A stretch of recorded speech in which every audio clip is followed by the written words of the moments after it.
Nandini classes साहित्य channel में मैं डॉक्टर ए सुकृति हजारे आप सभी का स्वागत करती हूँ। यदि आप मेरे चैनल में नए हैं तो चैनल को सब्सक्राइब, लाइक और कमेंट जरूर करिए ताकि आपको समय समय पर नोटिफिकेशन मिलता रहे। तो दोस्तों, हम देख रहे हैं भक्ति काल के बारे में जानकारी लेना है, हमें विस्तृत रूप से हम अध्ययन करेंगे। और दोस्तों, यहाँ पे आपको बता दूँ, सरस्वती गोविंद पांडे की बुक को आधार मैंने यहाँ पे विस्तृत रूप से अध्ययन करेंगे। और यहाँ पे आपको मैं अन्य कथन और जानकारी आपको अवगत कराऊंगी। तो चलिए दोस्तों, भक्ति काल से संबंधित हम जानकारी ले लेते हैं।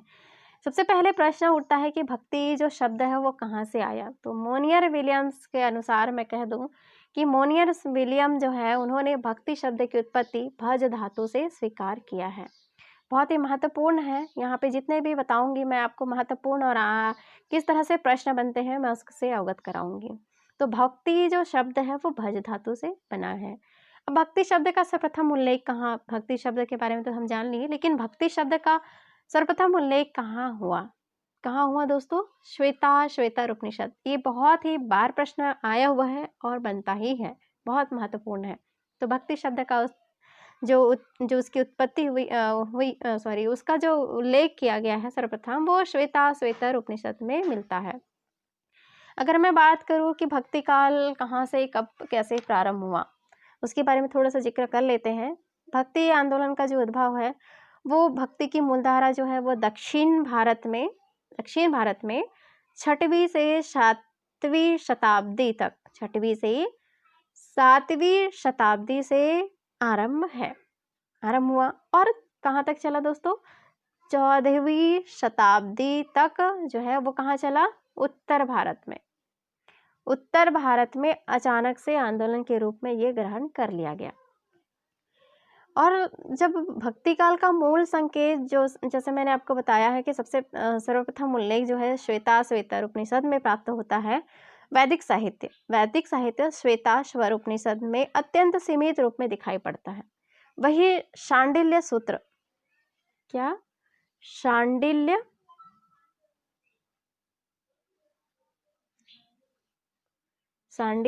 सूत्र और नारद भक्ति सूत्र, किसमें? शांडिल्य सूत्र और नारद भक्ति सूत्र में इसका गंभीर विवेचन किया गया है। बौद्ध धर्म में करुणा की प्रस्तावना है। तो उत्तर भारत में श्रीमद् भागवत, तो दक्षिण भारत में दिव्य प्रबंधन भक्ति के जो सैद्धांतिक आधार बने हुए हैं, बहुत ही महत्वपूर्ण है। उत्तर भारत में श्रीमद् भागवत, तो दक्षिण भारत में क्या? दिव्य प्रबंधन भक्ति दिखाई देता है। अगर मैं बात करूं भक्ति आंदोलन के जो है उसकी व्याख्या, प्रमुख रूप से 4 प्रकार की व्याख्या होगी। एक तो विदेशी प्रभाव रहा, दूसरा मार्क्सवादी व्याख्या, तीसरा आचार्य रामचंद्र शुक्ल। तो दोस्तों, अगर बात करूं विदेशी प्रभाव कौन थे? जैसे उनका रहा जॉर्ज ग्रियर्सन, आबिद हुसैन और ताराचंद। ये जॉर्ज ग्रियर्सन, आबिद हुसैन और ताराचंद, जिसका खंडन किसने किया? तो हजारी प्रसाद द्विवेदी जी ने किया। दूसरी बात है कि मार्क्सवादी व्याख्या जो है इरफान हबीब, दामोदरन, मुक्तिबोध, इनका यहाँ पे मार्क्सवादी व्याख्या दिखाई देता है भक्ति काल के अंतर्गत।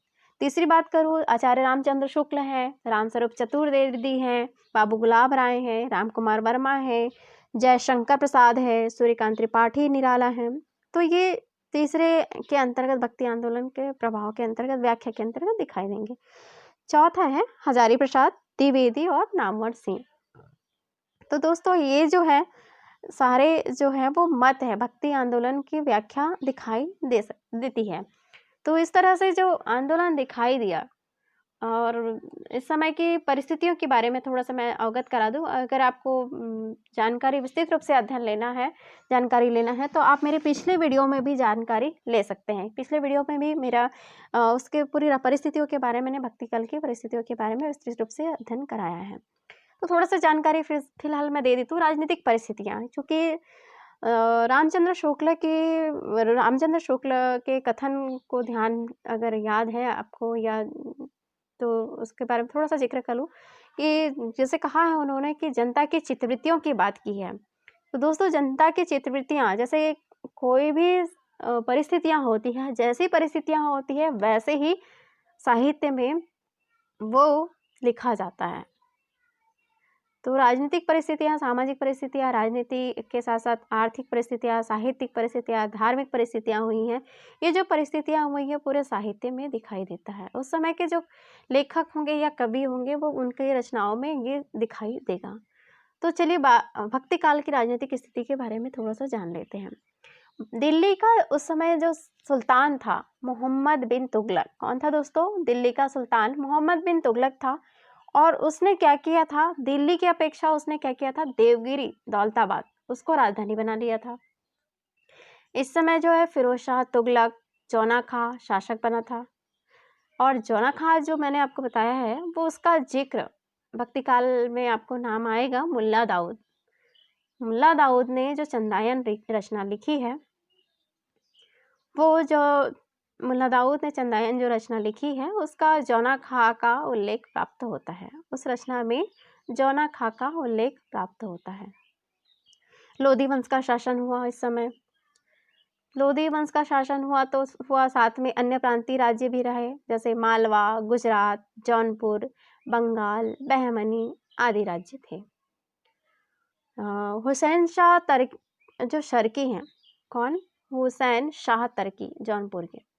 इन्होंने, जैसे मृगावती का भी नाम आएगा, मृगावती के लेखक कुतुबन इनके आश्रय में थे। जो मृगावती के लेखक कौन थे? कुतुबन। कुतुबन किसके आश्रय थे? तो हुसैन शाह सर्की के आश्रम थे। और आप जानते हैं कीर्तिलता विद्यापति जी की रचना है, तो वहाँ पे जौनपुर का भी जिक्र मिलता है।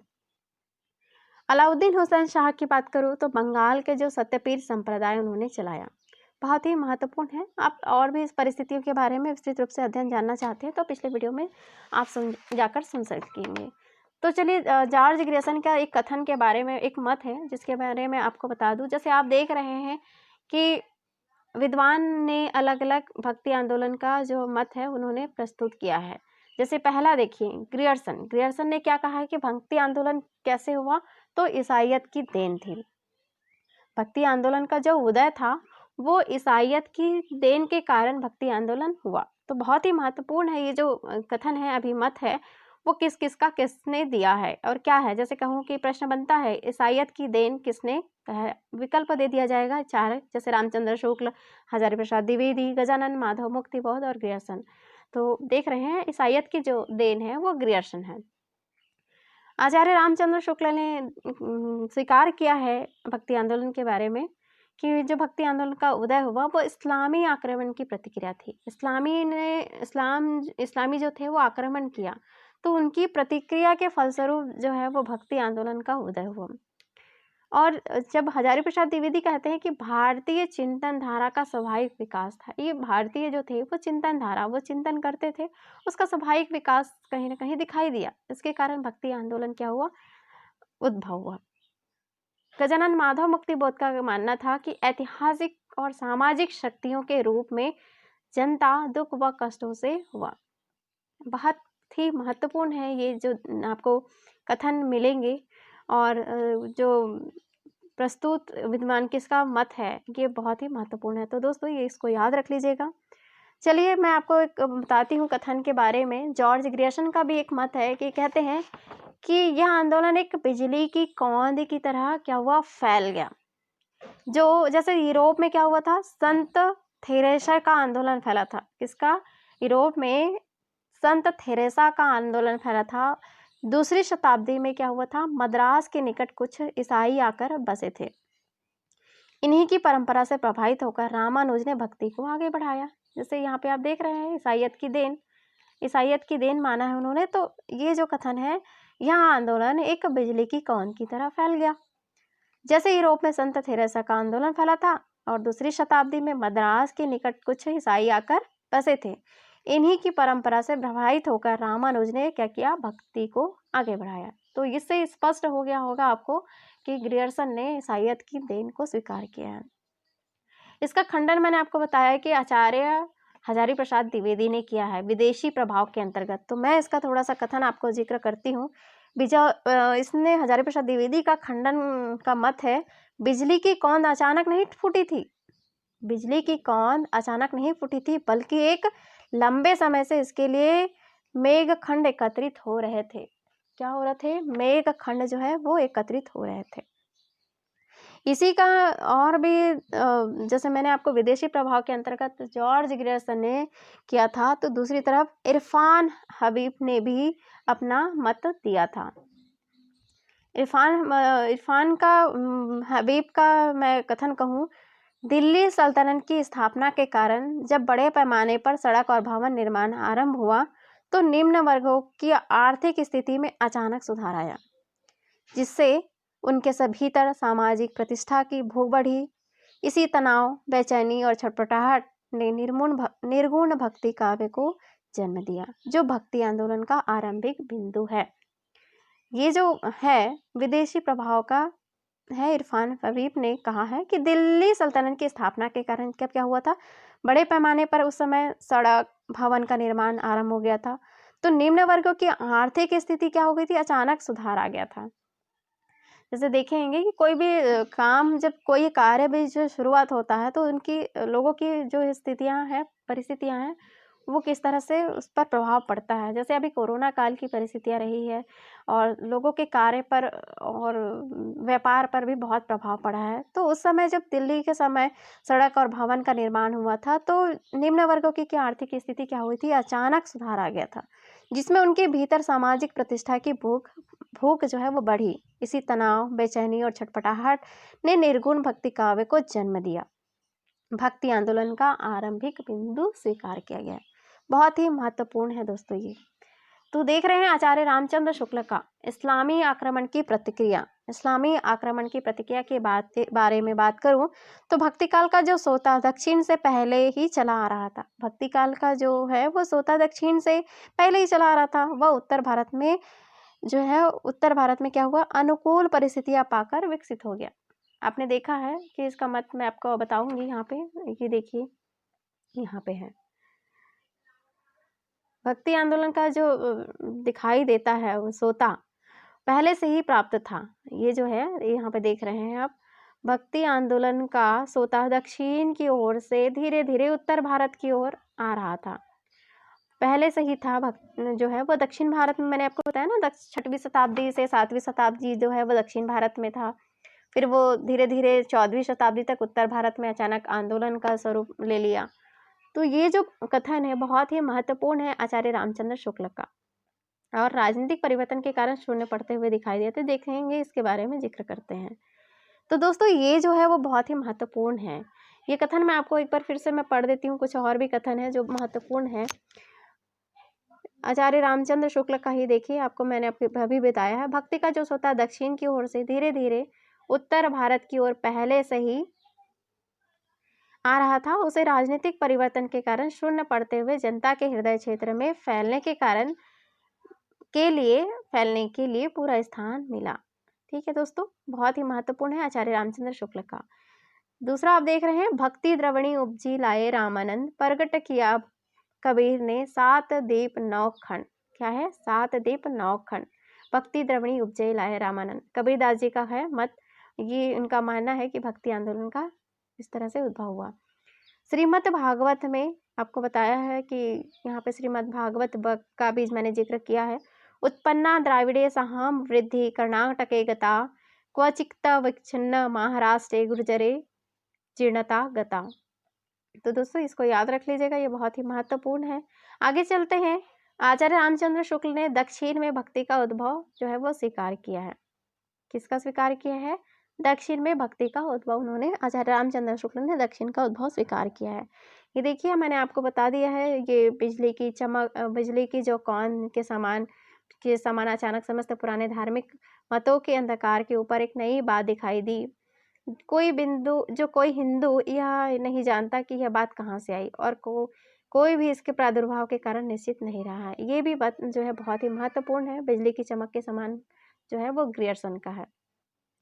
यहाँ पे आप देख रहे हैं एक मत कथन है आचार्य रामचंद्र शुक्ल का, ये भी आप एक बार पढ़ लीजिए, बहुत ही महत्वपूर्ण है। देश में मुसलमानों का राज्य प्रतिष्ठित हो जाने पर हिंदू जनता के हृदय में गर्व और उत्साह के लिए एक अवकाश न रह गया। उसके सामने उसके देव मंदिर गिराए जाते थे, देव मूर्तियां तोड़ी जाती थी, पूज्य पुरुषों का अपमान होता था और कुछ भी ना कर सकते थे, वे कुछ भी ना कर सकते थे। ऐसी दशा में अपनी वीरता के गीत ना तो गा सकते थे और बिना लज्जित हुए सुन ही सकते थे। आगे चलकर जब मुस्लिम साम्राज्य दूर तक स्थापित हो गया, तब परस्पर लड़ने वाले स्वतंत्र राज्य भी न रह गए।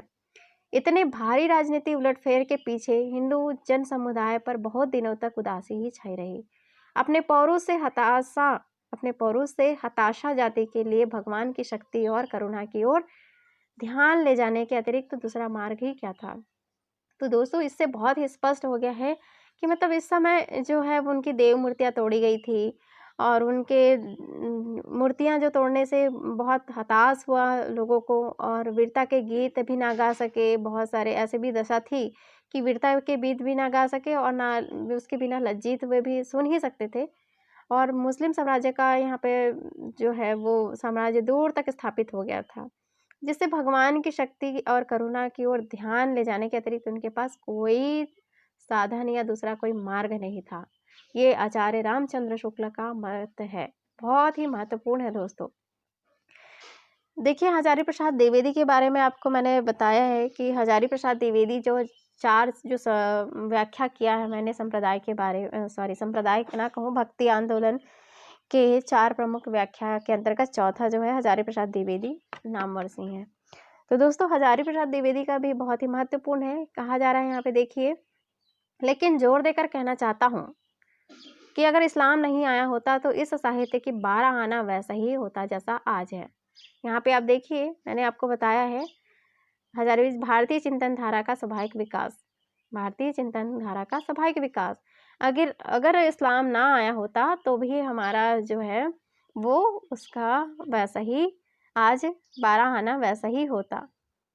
ठीक है दोस्तों, आप वल्लभाचार्य का देख लीजिए, ये उतना महत्वपूर्ण नहीं है। जॉर्ज ग्रियर्सन ने भी क्या कहा है?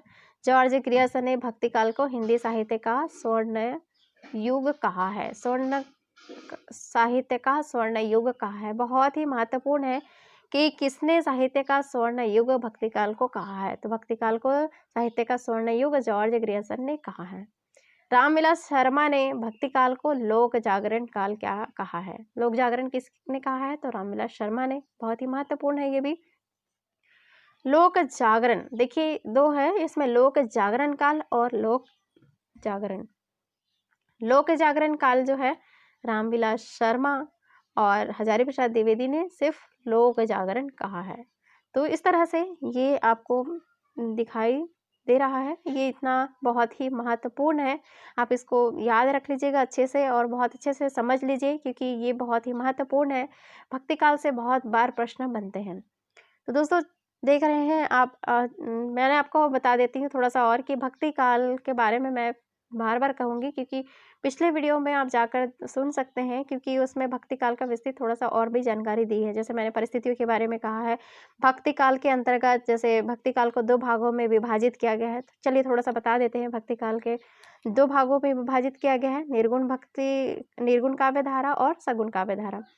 निर्गुण काव्य धारा के अंतर्गत जैसे मैंने आपको बताया है कि ज्ञानाश्रय शाखा होते हैं और क्या होता है दूसरे प्रेमाश्रय शाखा। ज्ञानाश्रय जिसे हम संत मार्गी शाखा भी कहेंगे। क्या कहेंगे? संत मार्गी शाखा, जिसमें संत मार्गी में कौन कौन होते हैं? कबीरदास जी, दादू दयाल, रैदास, गुरु नानक, मलुकदास, सुंदरदास। कौन कौन होते हैं दोस्तों? कबीरदास, दादू दयाल, रैदास, गुरु नानक, मलुकदास, सुंदरदास।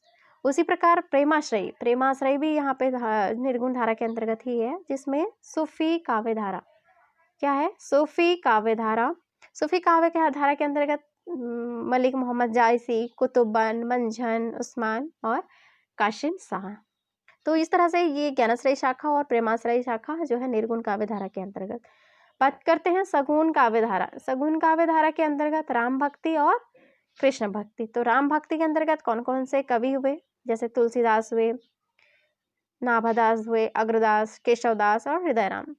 वहीं दूसरी ओर कृष्ण भक्ति में सभी परिचित हैं, सूरदास, नंददास, कृष्णदास, कुंभनदास, परमानंद दास, चतुर्भुज दास, नरोत्तम दास, रहीमदास, रहीम, रसखान और मीरा। ये सब जो है वो कृष्ण भक्ति के अंतर्गत आते हैं। आप देख रहे हैं यहाँ पे आपको दिखाई दे रहा है निर्गुण धारा के ज्ञानश्री शाखा के कई नाम दिए गए हैं जो इस प्रकार से हैं। चलिए बात करते हैं। यहाँ पे देखिए ये दिया हुआ है दोस्तों, ज्ञानश्री शाखा। यहाँ पे रामचंद्र शुक्ल ने, पहले ये बता देती हूँ मैं आपको कि जो मत है वो अलग अलग मत नामकरण किया है। जैसे ज्ञानश्री शाखा की मैं अभी जिक्र कर रही थी, निर्गुण भक्ति जो है नाम आता है, तो किन किन लोगों ने क्या क्या नाम दिया है ये हम जान लेते हैं। किन किन विद्वानों ने, किन किन विद्वानों का मत है, क्या क्या दिया है। आचार्य रामचंद्र शुक्ल ने क्या दिया है नाम, ज्ञानाश्रयी शाखा। क्या दिया है दोस्तों, ज्ञानाश्रयी शाखा। रामचंद्र शुक्ल ने ज्ञानाश्रयी शाखा दिया है। हजारी प्रसाद द्विवेदी ने कहा है निर्गुण भक्ति। क्या कहा है, निर्गुण। हजारी प्रसाद द्विवेदी ने निर्गुण भक्ति, जैसे अभी निर्गुण भक्ति ज्यादातर जानते हैं, सगुण और निर्गुण, तो निर्गुण जो है हजारी प्रसाद द्विवेदी ने। राम कुमार वर्मा ने कहा है संत काव्य। परशुराम चतुर्वेदी ने भी कहा है राम काव्य, और गणपति चंद्र कहा है गुप्त ने भी कहा है संत काव्य। तो बहुत ही महत्वपूर्ण है, इतना ध्यान रख लीजिएगा कि 3 राम कुमार, परशु और गणपति चंद्र गुप्त, इन्होंने संत काव्य, और रामचंद्र शुक्ल ने ज्ञानाश्रयी शाखा, जो तो रामचंद्र शुक्ल तो बहुत ही महत्वपूर्ण है। हजारी प्रसाद द्विवेदी निर्गुण भक्ति। तो दोस्तों याद हो गया होगा आप लोगों को, इसको याद रख लीजिएगा ये पूरे नाम। चलिए चलते हैं। संत काव्य धारा के प्रथम कवि और प्रस्तुता जो है निम्नलिखित से है। मतलब संत काव्य धारा का नाम जो है वो किस किस लोगों ने दिया है, तो मैंने अभी अभी आपको बताया है। जैसे देखिए राम कुमार वर्मा, परशुराम चतुर्वेदी और गणपति चंद्र ने संत काव्य नाम दिया है। तो संत काव्य धारा के प्रथम कवि कौन कौन हुए, हमने पढ़ा है निर्गुण के अंतर्गत। तो जो संत काव्य हुए वो संत काव्य के अंतर्गत पहले जो प्रथम कवि हैं वो किन किन लोगों ने किसे माना है। आचार्य रामचंद्र शुक्ल ने कबीरदास जी को माना है, हजारी प्रसाद द्विवेदी ने भी कबीरदास जी को माना है। तो 2 याद रख लीजिएगा, आचार्य रामचंद्र शुक्ल ने और हजारी प्रसाद द्विवेदी ने कबीरदास जी को क्या माना है, प्रथम कवि। किसका, संत काव्य धारा के प्रथम कवि। हजारी प्रसाद द्विवेदी, रामचंद्र शुक्ल और हजारी प्रसाद द्विवेदी ने कबीरदास जी को माना है। गणपति चंद्र ने, जिन्होंने जैसे संत काव्य माना है, तो क्या माना है, नामदेव। राम कुमार वर्मा ने भी क्या माना है, संत काव्य धारा, तो उन्होंने, राम कुमार वर्मा ने नामदेव स्वीकार किया है, और राम स्वरूप चतुर्वेदी ने कबीर को। तो कबीर को मानने वाले 3 हो गए, ध्यान रखिएगा, रामचंद्र शुक्ल, हजारी प्रसाद द्विवेदी और राम स्वरूप चतुर्वेदी। तो बहुत ही महत्वपूर्ण है दोस्तों, इसको याद रख लीजिएगा। चलिए चलते हैं। इस समय की जो परिस्थितियां तो हो गई, इस समय के जो कवि थे ये भी हो गया है, और अब हम मत का प्रथम कवि कौन थे इसके बारे में भी जान लिए हैं। अब हम जानते हैं रामचंद्र शुक्ल ने लिखा है निर्गुण मार्ग के निर्दिष्ट प्रवर्तक कबीरदास ही थे। अभी अभी हमने पढ़ा है, यहाँ पे आप देखिए क्या पढ़ा, रामचंद्र शुक्ल ने प्रथम कवि जो है कबीरदास को ही माना है, तो उनका मत तो जरूर आएगा। निर्गुण मार्ग के निर्दिष्ट प्रवर्तक कबीरदास ही थे, और हिंदी में भक्ति साहित्य की परंपरा का प्रवर्तन जो है वो नामदेव ने स्वीकार किया है। तो राम कुमार वर्मा ने क्या प्रथम कवि नामदेव जी को माना है, तो हिंदी में भक्ति साहित्य की परंपरा का प्रवर्तन नामदेव ने ही स्वीकार किया है। महाराष्ट्र में संत परंपरा के जो आदि कवि मुकुंद राज को माना जाता है। महाराष्ट्र में संत परंपरा आदि कवि मुकुंद राज को माना जाता है। इन्होंने क्या किया था, सन 1190 ईस्वी में मराठी का पहला काव्य ग्रंथ विवेक सिंधु ने लिखा। ये उतना बहुत महत्वपूर्ण नहीं है, लेकिन ये बहुत ही महत्वपूर्ण है। हाँ, लेकिन जानकारी अवश्य रख लेना चाहिए कि जो संत परंपरा के प्रथम कवि जो है वो कौन है, तो मुकुंद राज है, और उनकी रचना का नाम, पहला काव्य ग्रंथ है वो विवेक सिंधु है, विवेक सिंधु। महाराष्ट्र में महानुभाव और वारकरी जो है वो 2 संप्रदाय चले थे। क्या संप्रदाय चले थे, 2 संप्रदाय चले थे, महानुभाव और वारकरी संप्रदाय। महानुभाव संप्रदाय के प्रवर्तक जो है वो कौन कौन थे, तो चक्रधर, और वारकरी संप्रदाय के जो है वो मूल प्रवर्तक श्री संत पुंडलिक माने जाते हैं। देखिए यहाँ पे है, महानुभाव संप्रदाय के प्रवर्तक जो है कौन है, तो चक्रधर है, और वारकरी संप्रदाय के मूल प्रवर्तक है पुंडलिक। तो दोस्तों ये याद रख लीजिएगा, जानकारी अवश्य होनी चाहिए। किंतु ऐतिहासिक दृष्टि से वारकरी संप्रदाय के प्रथम नायक क्या माना जाता है, संत ज्ञानेश्वर। इसका भी नाम आपने सुना होगा। तो देखिए यहाँ पे महाराष्ट्र के भक्त संत नामदेव का संक्षिप्त परिचय दिया है, इसको थोड़ा सा जान लेते हैं। वारकरी संप्रदाय जो है देखिए 1135 1215 ईस्वी। ये जाति के क्या थे, वारकरी जो थे संप्रदाय, उनकी जाति क्या थी, दर्जी थी। और गुरु का नाम क्या था, विसोवा खेचर। मराठी में अभंग लिखा जाता है, वो आपको बता दिया गया।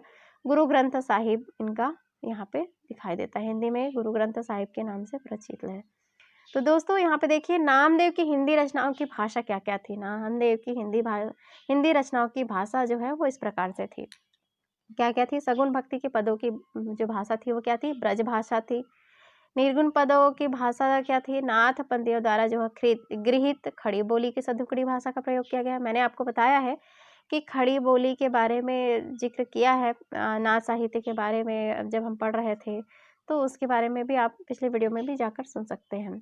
तो देखिए ये बहुत ही महत्वपूर्ण है, इसके बारे में कई बार प्रश्न बनता है क्योंकि ये है। अच्छा दोस्तों, आपको थोड़ा सा और बता दूं, निर्गुण काव्य धारा। निर्गुण काव्य धारा जो समय है वो कहाँ कहाँ तक, उस समय जैसे आपने जो भक्ति काल है वो 14वीं शताब्दी तक माना है, उत्तर भारत तक 14वीं शताब्दी तक स्वीकार की जाती है। तो निर्गुण काव्य धारा जो है वो 13वीं सदी तक धर्म के क्षेत्र से बड़ी अव्यवस्था आ गई थी। इस समय 13वीं सदी तक धर्म के क्षेत्र में बड़ी अव्यवस्था आ गई थी। जनता में सिद्धों और योगियों द्वारा जो प्रचलित अंधविश्वास जो फैल गए थे, वो शास्त्र ज्ञान संपन्न वर्ग में भी रूढ़ियों आडंबरों की प्रधानता हो चली थी। मायावत के प्रभाव से लोक विमुखता और निष्क्रियता के भाव समाज में पनपने लगे थे। ऐसे में भक्ति आंदोलन के तहत एक ऐसा वर्ग जो ईश्वर की परम सत्ता में विश्वास तो करता था लेकिन उनके मूर्त रूप में नहीं, उसका उदय हुआ। इसी आंदोलन का अग्रणी कबीर जो है वो कबीरदास जी स्वीकार किए जाते हैं। तो थोड़ा सा मैं यहाँ पे चलिए इसके बारे में और बता दूँ। जो संत कवि हुए हैं, संत कवि जैसे रैदास जी हैं 1388 से 1518, बहुत ही महत्वपूर्ण है। मिलान के लिए प्रश्न आ जाता है रैदास का समय काल, इसको पूरा याद कर लीजिएगा। 1388 से 1518 इनका जन्म पूछा जाता है। रैदास का जन्म क्या है, काशी है। गुरु का नाम क्या है, रामानंद। प्रश्न बनता है रैदास के गुरु का नाम क्या है, तो रामानंद है। जाति क्या थी, जाति तो नहीं पूछा जाता है, लेकिन ये गुरु का नाम और जन्म स्थल और जन्म मृत्यु, तो दोस्तों इसको बहुत ही महत्वपूर्ण है, इसको याद रख लीजिए।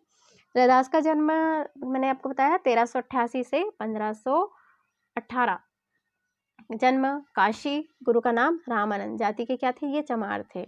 कबीरदास जी जो है 1398, देखिए ये याद रख लीजिएगा कि 1398 कबीरदास जी का है। और कबीरदास जी से बड़े कौन थे, देखिए कबीरदास जी से बड़े जो हैं वो रैदास जी थे।